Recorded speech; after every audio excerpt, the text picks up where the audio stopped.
అన్నదాత అన్నదాత మీ అన్నదాత చెమటోడ్చి ఆహారాన్నందించే రైతన్నా అనునిత్యం నీ కండదండగా నిలిచే నేస్తం ఎవరన్నా అన్నదాత అన్నదాత మీ అన్నదాత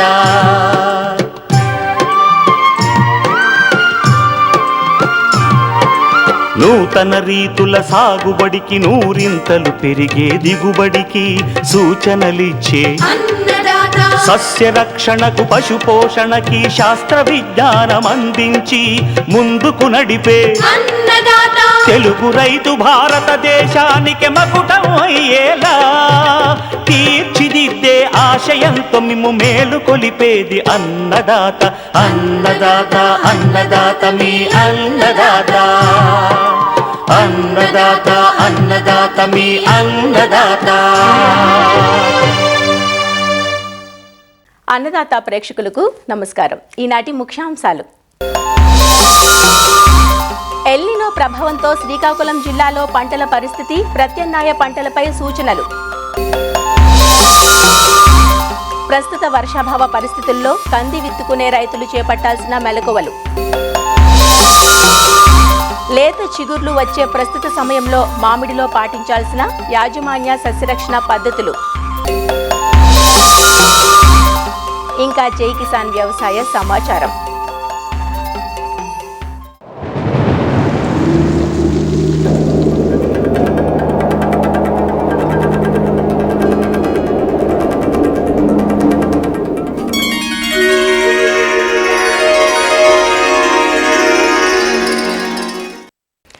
ఎల్నినో ఈ ఏటి వ్యవసాయ రంగాన్ని అతలాకుతలం చేసింది. వర్షాభావం, వర్షాల మధ్య ఒరుపు, ఒకవేళ వర్షాలు పడినా వర్షం మొత్తం ఒకేసారి కుమ్మరించిపోవడం వంటి పరిస్థితులు ఎల్నినో వలన మనం చూస్తూనే ఉన్నాం. సాధారణంగా వర్షపాతం ఎక్కువగా ఉండే ఉత్తర కోస్తా జిల్లాల్లో ఎల్నినో తన ప్రభావాన్ని చూపిస్తోంది. ఈ పరిస్థితుల్లో ప్రస్తుతం ఉన్న పంటలను రక్షించుకోవాలంటే ఎలాంటి జాగ్రత్తలు తీసుకోవాలి, ఇప్పుడు పడుతున్న వర్షాలకు ఎలాంటి పంటలను వేసుకోవచ్చు అనే వివరాలను రైతాంగానికి సూచనలు ఇస్తున్నారు శ్రీకాకుళం జిల్లా నైరా వ్యవసాయ కళాశాల విస్తరణ అధ్యాపకులు డాక్టర్ డి చిన్నమనాయుడు. భారత వాతావరణ శాఖ వారు ప్రకటించినట్టుగానే ఈ సంవత్సరం ఎల్నినో ప్రభావం కనిపిస్తుందని తెలియచేయడం జరిగింది. దీనివల్ల ఏంటంటే వర్షాలు పడవలసిన దానికన్నా తక్కువ పడడం కూడా మనం చూసాం. ఏప్రిల్, మే, జూన్, జూలై మొత్తం పడాల్సిన వర్షపాతంతో కూడా చూస్తే 48% వరకు కూడా తక్కువ వర్షపాతం నమోదు కావడం, మరి ఈ పరిస్థితులు ఇప్పుడు వేసిన పంటల మీద కూడా కొంత ప్రభావం కూడా మరి కనిపిస్తుంది. శ్రీకాకుళం జిల్లాలో వరి ఎక్కువ విస్తీర్ణంలో సుమారు 80-85% విస్తీర్ణంలో వరి వేయటం అనేది జరుగుతుంది. జూలై నెలలో వర్షపాతం తక్కువ ఉండడం వల్ల కొన్ని దగ్గరలో నేరుగా విత్తిన వరి మొలకెత్తి చనిపోవడం కూడా జరుగుతుంది. వేసిన దీంట్లో కొంత ఖాళీలు ఏర్పడడం కూడా జరుగుతుంది. కాబట్టి మధ్యకాలిక, స్వల్పకాలిక రకాలు 115 నుంచి 120 రోజుల కాల పరిమితి కలిగినటువంటి రకాలు పరిస్థితులను బట్టి, నీటి వచ్చేటువంటి అవకాశాలను బట్టి, పడినటువంటి వర్షాన్ని బట్టి రకాల ఎంపికలో ప్రధానంగా మరి రైతులు జాగ్రత్తలు తీసుకోవాల్సిన అవసరం ఉంటుంది. ఇప్పటికీ నారుమడులు వేసిన పోయిన వాళ్ళు కూడా మరలా నారుమడులు వేసే పరిస్థితి కాకుండా నేరుగా విత్తే పరిస్థితుల వైపు మరి దృష్టి పెట్టాల్సిన అవసరం ఉంది. ఎప్పుడు వర్షాలు పడి చెరువులకు కానీ కాలువలకు కానీ ఎప్పుడు నీరు వస్తుందో అక్కడ మనకి ప్రధానంగా ఏంటంటే డ్రమ్ సీడర్ పద్ధతిలో వరి సాగు చేసేటువంటి పద్ధతుల వైపు రైతులు దృష్టి పెట్టాలి. లేదా దమ్ము చేసి విత్తనాలు వెదజల్లే పద్ధతుల వైపు మరి రైతులు దృష్టి పెట్టాలి. అక్కడ కూడాను మధ్యకాలిక, స్వల్పకాలిక రకాలను మాత్రమే రైతులు వేసుకోవడానికి ప్రయత్నం చేయాలి. అదేవిధంగా రైతులు నాట్లు వేసే ప్రాంతాల్లో ఉండే రైతులు మరలా నారు పోయకుండా యాంత్రీకరణ పద్ధతిలో వరి నాట్లు వేసే పద్ధతుల వైపు కూడా ఆలోచించాలి. దీనివల్ల ఏంటంటే వీలైనంత వరకు లేత నారు అంటే 15 నుంచి 17 రోజులు వయసు కలిగినటువంటి నారు మనం యంత్ర పరికరాలను ఉపయోగించి వరుసల్లో కనుక విత్తుకోగలిగితే కోల్పోయిన పంటకాలం కొంతవరకు తగ్గించుకోవడానికి ఆస్కారం ఉంటుంది. అదేవిధంగా పంట దిగుబడులు తగ్గకుండా కూడా మనకి ఆస్కారం ఉంటుంది. ఒకసారి వర్షాలు ఇంకా ఆలస్యమైనప్పుడు 40 రోజులు 50 రోజులు పైబడిన నారు కూడా నాటేటువంటి పరిస్థితులు ఉంటాయి. అలాంటప్పుడు ముదురు నారు నాటేటువంటి యాజమాన్య పద్ధతులు అంటే దగ్గరగా నాట్లు వేసుకోవడం, పైన నాట్లు వేయటం, 4 నుంచి 5 మొక్కలు ఒక కుదురుకు వచ్చేటట్టు మనం నాట్లు వేసుకోవడం, నారు తాలూకు కొనలు తుంచి నాట్లు వేసుకోవడం, ఇలాంటి పద్ధతులు చేయటం. అదేవిధంగా వేయాల్సినటువంటి ఎరువులు కూడా భాస్వరం ఎరువు, నత్రజని, పొటాష్ ఎరువుల్ని 2 దప్పాలుగా దగ్గరగా మరి వేసుకోవాల్సినటువంటి అవసరం ఉంటుంది. ఎక్కడైనా వేసిన దీంట్లో 30-40% ఖాళీలు ఏర్పడడం కానీ మొక్క దెబ్బతింటే నీరు వచ్చిన తర్వాత ఆ ఖాళీలన్నింటినీ కూడా ఎక్కడైతే ఒత్తుగా మొక్కలు ఉంటాయో అక్కడి నుంచి తీసి ఆ ఖాళీలు పూరించుకోవడం. అదేవిధంగా ఒక 20% పొలాన్ని ఖాళీ చేసి ఖాళీలు పూరించుకొని మిగతా 20% పొలంలో అక్కడ మనం దమ్ము చేసి మనం నేరుగా విత్తేటువంటి పద్ధతుల్ని చేసుకోవడం వల్ల మనం కొంతవరకు పంట నష్టాన్ని తగ్గించుకునేటువంటి అవకాశం ఉంటుంది.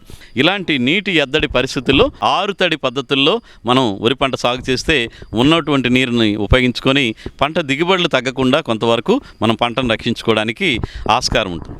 మొక్కజొన్న, వేరుశెనగ, ప్రత్తి ఇవన్నీ కూడా వేసున్నారు. మరి మొక్కజొన్నలు అయితే వీలైనంత వరకు కాలువలు, బోధులు ఏర్పాటు చేసుకొని ఉన్నటువంటి తక్కువ నీటిని కాలువల పద్ధతుల్లో నీరు అందించడానికి ప్రయత్నం చేయాలి.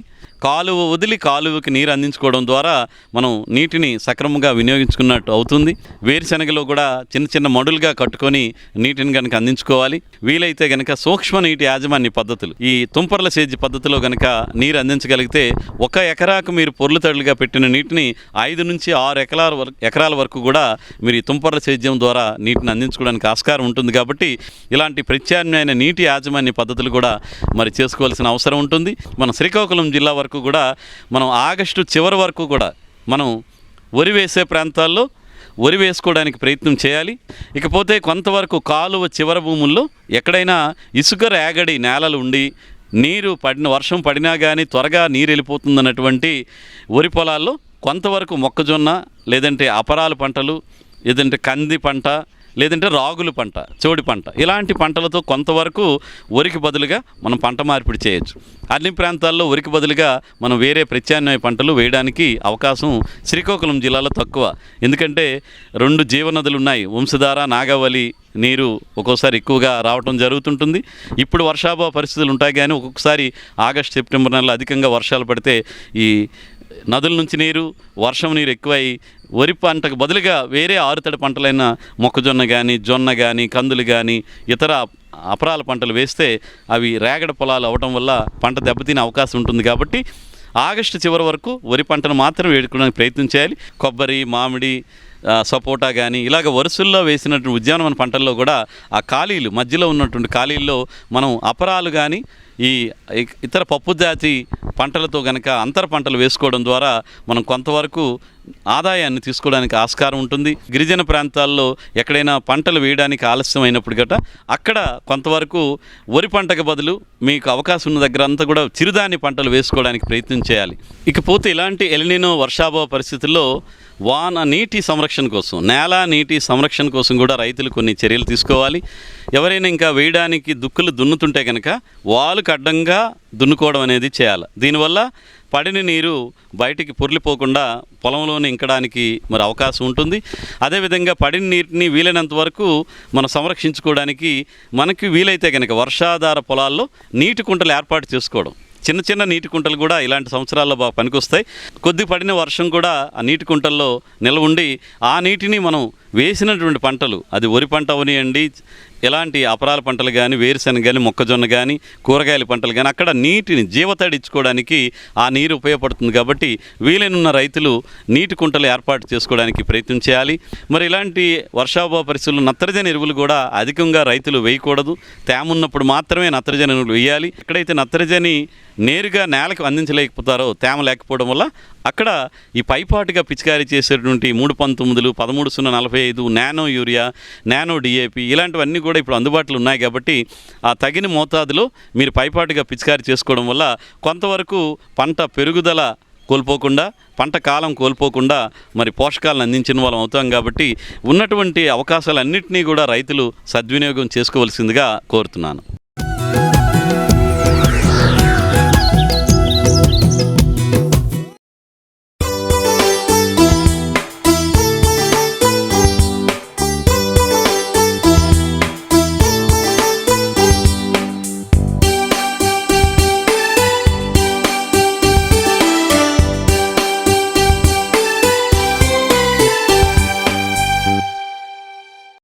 ఈ సంవత్సరం నెలకొన్న వర్షాభావ పరిస్థితులతో సాగురంగం అగమ్యగోచరంగా మారిందనే చెప్పాలి. సకాలంలో కురవని వర్షాలు, పెరుగుతున్న వర్షాభావం వల్ల పంటలు విత్తుకోలేకపోయారు. ఆగస్టులో ఆలస్యంగా విత్తుకునేందుకు వివిధ వ్యవసాయ మండలాలకు అనువైన పంటల ప్రణాళికను ఇప్పటికే శాస్త్రవేత్తలు విడుదల చేశారు. దక్షిణ తెలంగాణ మండలంలో విత్తుకునే కంది పైరులో రకాల ఎంపిక, సాగులో పాటించాల్సిన యాజమాన్య పద్ధతులను తెలియజేస్తున్నారు ప్రొఫెసర్ జయశంకర్, తెలంగాణ రాష్ట్ర వ్యవసాయ విశ్వవిద్యాలయం, నాగర్ కర్నూలు జిల్లా పాలెం ప్రాంతీయ వ్యవసాయ పరిశోధనా స్థానం శాస్త్రవేత్త డాక్టర్ ఈశ్వరరెడ్డి. ఇప్పుడున్న వాతావరణ పరిస్థితుల సందర్భంగా మనము లోటు వర్షపాతం ఎల్లినో ప్రభావంగా నమోదు అవడం జరిగింది. ఇటువంటి లోటు వర్షపాతం సమయంలో మనము కంది సాగును ఆగస్టు 15 వరకు కూడా మనము వ్యవసాయ విశ్వవిద్యాలయం తరపున మనము సూచిస్తున్నాము. ఆగస్టు 15 వరకు మనము కందిని విత్తుకోవచ్చు. అయితే మనకు అందుబాటులో ఉన్నటువంటి రకాలను మనము గమనించినట్లయితే PRG 176 అనేటటువంటి రకము పాలెం ప్రాంతీయ వ్యవసాయ పరిశోధన స్థానం నుంచి విడుదలైనటువంటి రకము. ఇది మనకు విత్తనం అందుబాటులో ఉంది. దీంతోపాటు మనకి తాండూరు పరిశోధన స్థానం నుంచి విడుదలైనటువంటి TDRG 59 అనేటటువంటి రకం కూడా మనకు విత్తనం అందుబాటులో ఉంది. వీటితో పాటు కొన్ని మధ్యకాలిక రకాలను వరంగల్ పరిశోధన స్థానం నుంచి విడుదలైనటువంటి WRG 255 రకాలను కూడా మనము ఆగస్టు 15 వరకు విత్తుకోవచ్చు. అయితే ఇందులో రైతులు తీసుకోవాల్సినటువంటి జాగ్రత్తలు ఏంటంటే, సాధారణ వర్షపాతం సమయంలో ఎర్రచలక నెలలో వరుసకు 120 సెంటీమీటర్లు, నల్లరేగడి నేలల్లో వరుసకు 150 సెంటీమీటర్లు మనము సిఫారసు చేస్తాము. అయితే ఇటువంటి లోటు వర్షపాతం ఉన్నటువంటి సమయంలో ఎర్రచలక నేలల్లో కొంత వరుసకు దూరాన్ని తగ్గించుకొని, అంటే సుమారుగా 90 సెంటీమీటర్లు కానీ 75 సెంటీమీటర్లు కానీ పాటించవలసినటువంటి అవసరం ఉంది. ఎందుకంటే వరుస దూరాన్ని ఎప్పుడైతే తగ్గించుకుంటామో మనకు మొక్కల సంఖ్య పెరుగుతుంది. కాబట్టి ఎల్లినోటటువంటి ప్రభావంలో కూడా మనకి సాధారణ దిగుబడులు రావడానికి అవకాశం ఉంటుంది. అదేవిధంగా నల్లరేగడి నేలలో గమనించినట్టయితే మనం సాధారణ వర్షపాతం సమయంలో వరుసకు 150 సెంటీమీటర్లు అనగా 5 ఫీట్లు మనము సిఫారసు చేస్తాము. కానీ ఎల్లినో వర్షపాతం ఇటు తక్కువ వర్షపాతం ఉన్నటువంటి సమయంలో కొంత వరుస దూరాన్ని మనకి 120 సెంటీమీటర్లు 4 ఫీట్లు కానీ 3 ఫీట్లు కానీ మనము వరుసకు దూరాన్ని తగ్గించుకొని మొక్కల సంఖ్యను పెంచుకొని సమానమైనటువంటి ఏదైతే సాధారణ వర్షపాతం సమయంలో దిగుబడులు వస్తాయో అదేవిధంగా సాధారణమైనటువంటి దిగుబడులు పొందడానికి అవకాశం ఉంటుంది.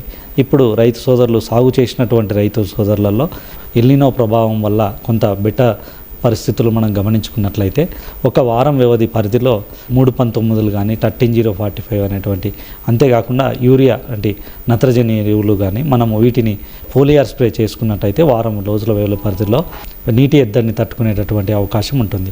కందిలో డ్రిప్ ద్వారా కానీ నీటి ఇచ్చినట్లయితే వీటి యొక్క నీటి వినియోగ సామర్థ్యం అనేటటువంటిది ఎక్కువగా ఉంటుంది. కాబట్టి ఈ ఫ్లడ్డింగ్తో పోలిస్తే ఇటువంటివి ఇచ్చుకోవాలి. అయితే స్ప్రింక్లర్ మనము పూత నిండుగా పసుపచ్చగా ఉండేటటువంటి పొలంలో మనము స్ప్రింక్లర్ అనేటటువంటి ఇరిగేషన్ ఇచ్చుకున్నట్లయితే కొంచెం పూత రాలిపోతుంది. కాబట్టి మనం మొగ్గ దశలోనే పూతకు ముందే మనం నీళ్ళు ఇచ్చుకోవాలి. ఎల్నినో ప్రభావం సమయంలో ప్రతి పంట సాగు చేసుకునేటటువంటి రైతు సోదరులకు తెలియాల్సిన విషయం ఏంటంటే ఆ పంట యొక్క నీటికి సున్నితమైన దశ ఏది అనేటటువంటిది తెలుసుకోవాలి. కందిలో గమనించినట్లయితే 2 దశలు మనకి ముఖ్యంగా నీటికి సున్నితమైన దశలు, మొగ్గ పూత దశలో. కాబట్టి మొగ్గ దశలోనే మనం నీళ్ళు ఇచ్చుకున్నట్టయితే కొంచెం నీటి ఎద్దడిని తట్టుకుంటుంది. అదేవిధంగా గింజ గట్టేటటువంటి దశ, కాయలో మనకి ఎప్పుడైతే గింజ బలపడుతుందో అటువంటి సమయంలో కూడా మనం నీరు ఇచ్చుకోవాలి. ఈ 2 సమానమైనటువంటి సున్నితమైన దశల్లో మనం నీళ్ళు ఇచ్చుకున్నట్టయితే సాధారణమైనటువంటి దిగుబడులు వచ్చి రైతులు ఆశాజనకంగా లాభం పొందడానికి అవకాశం ఉంటుంది.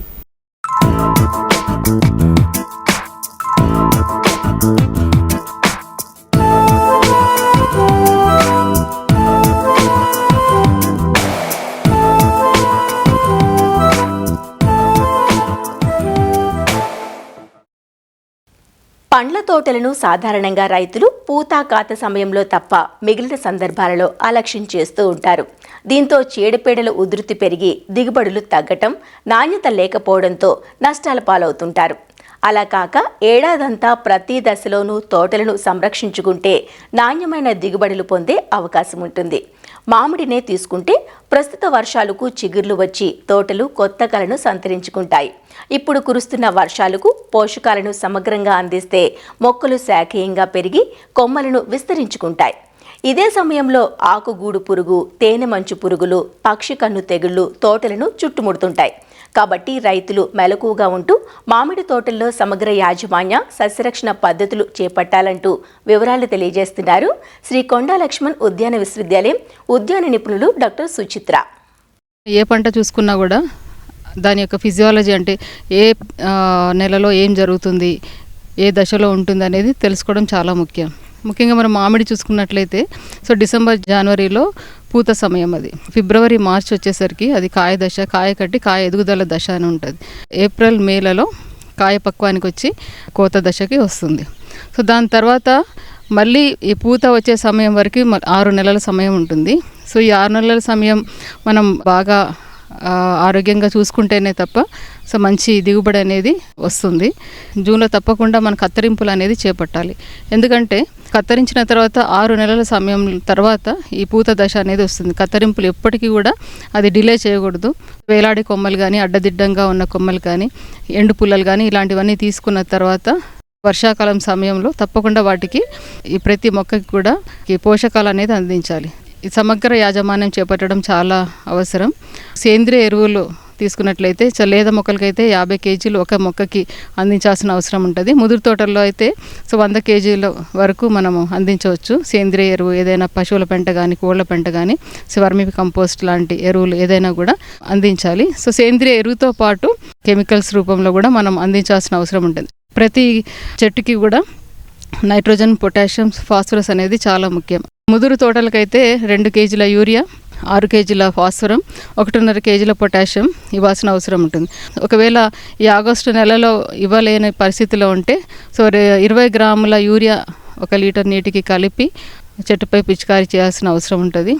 అయితే ఈ పోషకాలతో పాటు ఇంకా ముఖ్యంగా ఈ మైక్రో న్యూట్రియంట్స్ అంటే సూక్ష్మ ధాతువులు కూడా మనం అందించాల్సిన అవసరం ఉంటుంది.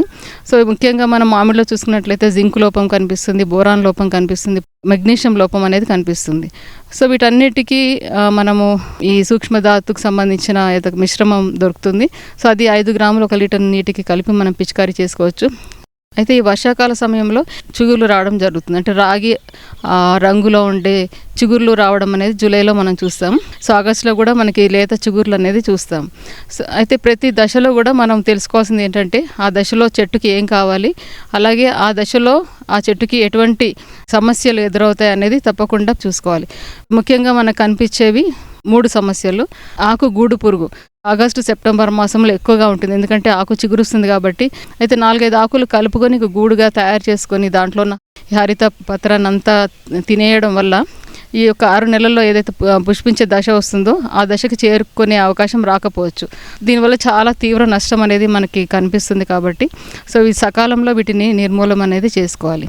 అయితే ఆకుగూడు పురుగుని నిర్మూలించుకోవాలంటే మనకి కొక్కెం కానీ, బార్బుడ్ వైర్, ఏదైనా ముళ్ళు లాంటి పదార్థంతో ఒక కర్రకి తగిలించుకొని వీటిని అన్నిటిని డిస్టర్బ్ చేసి తీసేయాల్సి ఉంటుంది. ఇవన్నీ ఒక దగ్గర చేర్చి 2 మిల్లీలీటర్ల క్లోరోపైరిఫాస్ 1 లీటర్ నీటి కలిపి వాటి మీద స్ప్రే చేయొచ్చు. అలాగే చెట్ల మీద మనం ఈ గూడు తీయలేని పక్షంలో మనం ఆకుల మీద కూడా క్లోరోపైరిఫాస్ 2 మిల్లీలీటర్లు 1 లీటర్ నీటి కలిపి మనం చెట్టు అంతా కూడా పిచికారీ చేయాలి. ఆకు గూడు పురుగుతో పాటు ఆకుని మడిచి తినే ఒక పురుగు కూడా మేము గమనించడం జరుగుతుంది. వాటికి కూడా ఈ క్లోరోపైరిఫాస్ అనే మందుని మనం పిచికారీ చేయొచ్చు. ఇది కాకుండా మనకి చీడల్లో చూసినట్లయితే తేనె మంచు పురుగు ఈ సమయంలోనే మనం తగు జాగ్రత్తలు తీసుకోవాలి. ఎందుకంటే ఇప్పుడు పూత లేదు. అయితే అవన్నీ కూడా తేనె మంచు పురుగులన్నీ కూడా ఈ భూమిలో గుడ్లు పెట్టి గుడ్ల దశలో ఉంటుంది, లేకపోతే చెట్టు మొదళ్ళ దగ్గర కానీ, చెట్టు బెరడు పైన కానీ ఇవన్నీ గమనిస్తాయి. అలాగే మళ్ళీ మీలీ బగ్స్ కూడా ఏదైతే పాదు ఉందో ఆ పాదు దగ్గర గుడ్లు పెట్టుకొని ఆ పిల్ల పురుగులన్నీ కూడా పైకి ఎగబాకి చెట్లను అనేది నష్టపరుస్తూ ఉంటుంది. ఈ రెండిటి వల్ల వచ్చే నష్టాన్ని నిర్మూలించుకోవాలనుకుంటే ఈ బెరడు పైన కూడా మనం స్ప్రే చేయాల్సిన అవసరం ఉంటుంది. అలాగే చెట్టు పాదుల్లో ఏదైతే మట్టి ఉందో ఆ మట్టిలో కూడా మనం స్ప్రే చేసుకున్నట్లయితే, లేకపోతే కార్బోఫిరాన్ లాంటి గుళికలు ఒక చెట్టుకి 5 నుంచి 8 గ్రాముల గుళికలు వేసుకున్నట్లయితే కూడా నిర్మూలన చేసుకోవచ్చు. తెగుళ్ళు కూడా వచ్చే అవకాశం ఉంటుంది వర్షాకాలంలో. అంటే ఆంథ్రాక్నోస్ లీఫ్ స్పాట్ అనేది సాకు పైన మచ్చలు అనేది మనకు కనిపిస్తాయి. ఈ యొక్క మచ్చలు నిర్మూలించడానికి మనకి కార్బండిజిమ్ అనే మందు 1 గ్రాము 1 లీటర్ నీటికి కలిపి మనం ఆకులపైన పిచికారీ చేసుకోవాల్సిన అవసరం ఉంటుంది. అయితే ఇప్పుడు మనం ప్రతి వర్షాకాలంలో అంటే ఒక అంతర్వాహిక మందు, ఒక కాంటాక్ట్ పెస్టిసైడ్, ఒక ఫంగిసైడ్ తప్పకుండా మనం స్ప్రే చేసుకున్నట్లయితే చెట్టు ఆరోగ్యంగా ఉంటాయి. అంతేకాకుండా మనం సకాలంగా పోషకాలు కూడా మనం ఇచ్చినట్లయితే 6 నెలల తర్వాత ఏదైతే పుష్పించే దశ వస్తుందో ఆ సమయానికి మనకి చెట్టు ఆరోగ్యంగా తయారవుతుంది. అయితే ఈ ఆగస్టు నెల తర్వాత, సెప్టెంబర్ నెల తర్వాత తప్పకుండా బెట్ట ఏర్పాటు చేయాల్సిన అవసరం ఉంటుంది. అంటే వాటర్ అనేది, నీరు అనేది అందించకుండా ఉన్నట్లయితేనే మొగ్గ రావడానికి, మొగ్గ రావడానికి అదొక మంచి సమయం. సో బెట్ట ఉన్నప్పుడు ఆ యొక్క మొగ్గ అనేది తొందరగా వచ్చే అవకాశం ఉంటుంది.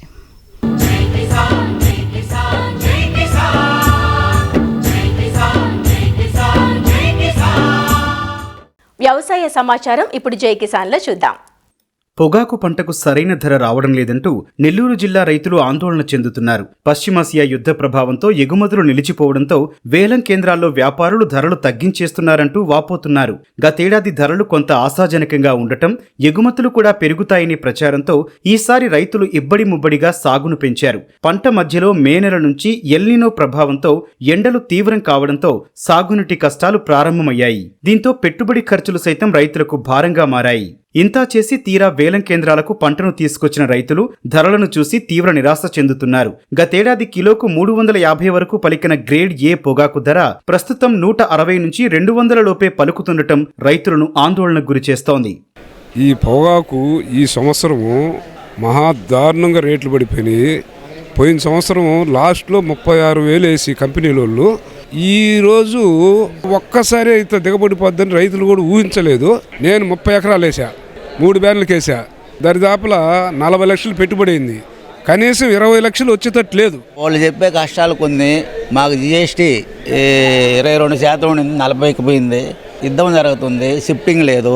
పంట ఏంటంటే ఎక్స్పోర్ట్ ఐటమ్. మొత్తం మన డొమెస్టిక్ 30%, 70% ఎక్స్పోర్టు. ఎక్స్పోర్ట్ ఏదంటే ప్రపంచ దేశాల్లో టొబాకో వేసే జింబాబ్వే, బ్రెజిల్, సౌత్ ఆఫ్రికా ఇట్లాంటి దేశాల్లో కూడా పంట అధికమైన పంట. దానికి తోడు మన ఆంధ్రప్రదేశ్లో కూడా అధికం ఓల్డ్ మాకు ట్రేడు.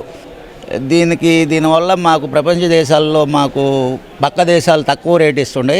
మాకు ఆ రేటు పోయిన సంవత్సరం అంతకుముందు ఇచ్చిన రేటు గిట్టుబాటు కాదు అని కంపెనీ వాళ్ళ వాదన. అసలు రేటు ఎట్లా పాట పెట్టలే నెంబరు. మేం చేయాలి. 10 ఎకరాలు వేసినాం. మేము 9 ఎకరాలు వేసినాం.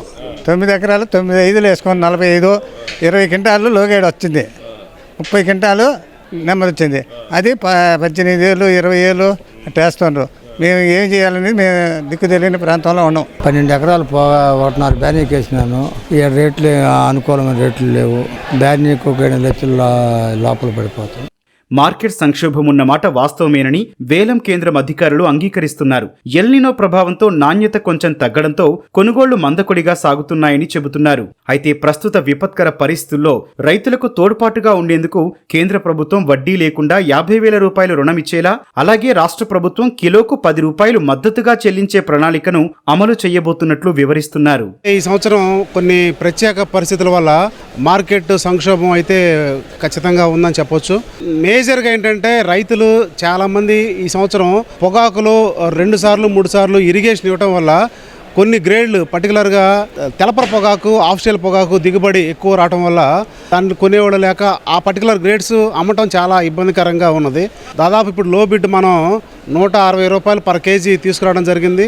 అయినా సరే కొనుగోలులో పెద్దగా ఊపు అయితే కనిపించడం లేదు. ఈ సందర్భంగా మనకి రాష్ట్ర ప్రభుత్వం కానీ కేంద్ర ప్రభుత్వం కానీ ఈ పరిస్థితులను అర్థం చేసుకొని వారు కూడా కొంత చేయూత రైతులకు ఇవ్వాలనే ఉద్దేశంతో 2 రకాల పథకాలు తీసుకురావడం జరిగింది. ముఖ్యంగా కేంద్ర ప్రభుత్వం వాళ్ళు ఎఫ్సి పండించే ప్రతి రైతుకి 50,000 రూపాయలు ప్రతి బ్యారన్కి ఇవ్వడానికి, ఒక లోన్ రూపంలో ఇవ్వడానికి వాళ్ళు ఒక పథకాన్ని రెడీ చేస్తున్నారు. రాష్ట్ర ప్రభుత్వం కూడా ఒక కేజీకి 10 రూపాయల చొప్పున ఇవ్వడానికి ప్రణాళిక రెడీ చేస్తున్నారు. కిలోకు 200 పైన ధర ఉంటేనే కనీసం పెట్టిన పెట్టుబడులైనా వచ్చే పరిస్థితి ఉంటుందని, లేదంటే తీవ్రంగా నష్టపోతామంటూ పొగాకు రైతులు ఆందోళన చెందుతున్నారు. మరిన్ని విభిన్న అంశాలతో రేపటి అన్నదాతలో మళ్ళీ కలుసుకుందాం. నమస్కారం. అన్నదాతలు తమ సందేహాలు, సమస్యలను 1800-425-4085 టోల్ ఫ్రీ నంబర్లో ఉదయం 10 నుంచి 11 గంటల మధ్య పని దినాలలో సంప్రదించగలరు. ఈ కార్యక్రమాన్ని యూట్యూబ్లో www.youtube.com/అన్నదాత ఈటీవీ లింక్ ద్వారా వీక్షించవచ్చు.